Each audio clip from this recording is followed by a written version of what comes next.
full and undivided attention. The best player against the world gets the best team in the world. We'll see who'll be the best in the series. I swear I've never been tested like this, but this is mine. It's not a matter of chance, just a matter of time. Curry throws it up, Durant throws it down. James is 6 for 6 to open this NBA final. Golden State has responded with 8 straight points. Curry sets, fired, puts it up, bang!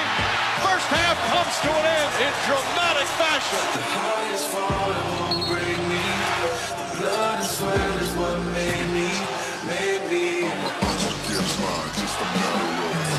Greeny's going to line up a 3, and that one goes home. Curry for 3. Bang! Kevin Love from downtown. It's back to 1. Shot goes in for James. The lead for Cleveland. Never look back. It's something standing in my way. I always push back. They change it to a block. Feeling James was moving. George Hill, big free throws here. Rebound goes to the Cavs. J.R. Smith brings it back out. Hill shot blocked. And we'll go to overtime. J.R. Smith thought they had the lead. The Thompson corner 3. Puts it in. Golden State survives in overtime to take game 1 of the NBA Finals. I'ma get mine, just a matter of time. Unforgettable game. LeBron James, 6th player to score 50 in the finals, 3rd to do it in the last 50 years. They call him Mr. Clutch. Jerry West, 53 against the Celtics, 69 NBA Finals Game 1. He was your Finals MVP, the only player ever to win from a losing team. Nobody did it again until Michael Jordan. He scored 55 Game 4 against the Suns in '93.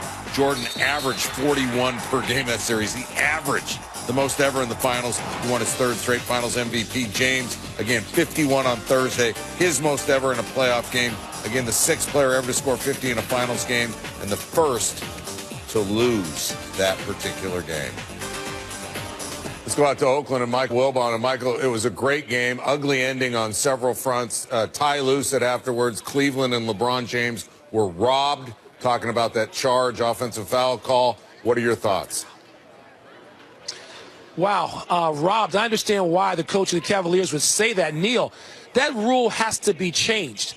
I mean, you're just walking around this arena talking to former players, players on other teams, former coaches. Almost nobody knew that 5 years ago the NBA instituted a rule that said you could go back and look at something like a judgment call. This isn't foot on the line, visual evidence. This isn't ball out of bounds, went off somebody's hands, visual evidence. This is a judgment call, which the league says it doesn't want replay to deal with. Leaning. Was he stationary? Was he moving? Was he sideways? You can't get into that and without going to and then go to replay. That call has to be made on the court and kept within the authority of the game officials. And so in that regard, I understand exactly what Tyronn Lue was saying. Now, you've got this other situation after a missed free throw where J.R. Smith clearly thought his team had the lead. Otherwise, why would he dribble out from a 6-foot shot and they don't get off any shot? By the way, 1984, Game 2 of the NBA Finals, Lakers versus Celtics. Magic's going to kill me for this. But Earvin Magic Johnson, for my money, the smartest man to ever play the professional game, dribbled out the clock in regulation with 13 seconds left. They went to overtime. Lakers lost the Celtics in the finals in overtime. The good news was Magic came back and had 21 assists and a triple-double in the next game. His team won. J.R. Smith, if misery ever wanted company, that's the company you want. But this is going to be a hard few hours until Game 2, actually hard few days for J.R. Smith to get over it. You mentioned Magic and the Lakers coming back. How does Cleveland come back from this, Michael?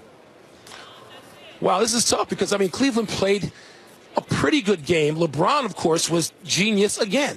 I mean, it's near a 10. You just wonder how many times, how many times can LeBron do this? And I remember before the game, a lot of us are thinking, okay, he can do it against the Pacers. He can do it against Toronto. He can even do it against the Celtics, these young Celtics, but he can't do it against the Warriors. Well, he did. So can he do it again? You know what? It's just not wise to bet against LeBron, Neil, in these playoffs. Sure, he can do it again. He keeps doing it. When doesn't he do it? When does he have a bad game in these playoffs? It's either somewhere between, oh, my God, great and merely great. But after a game 1 like that, it seems that more things are possible, Neil, than we perhaps thought. Game 2 Sunday, Micheal Wilbon in Oakland. Listen,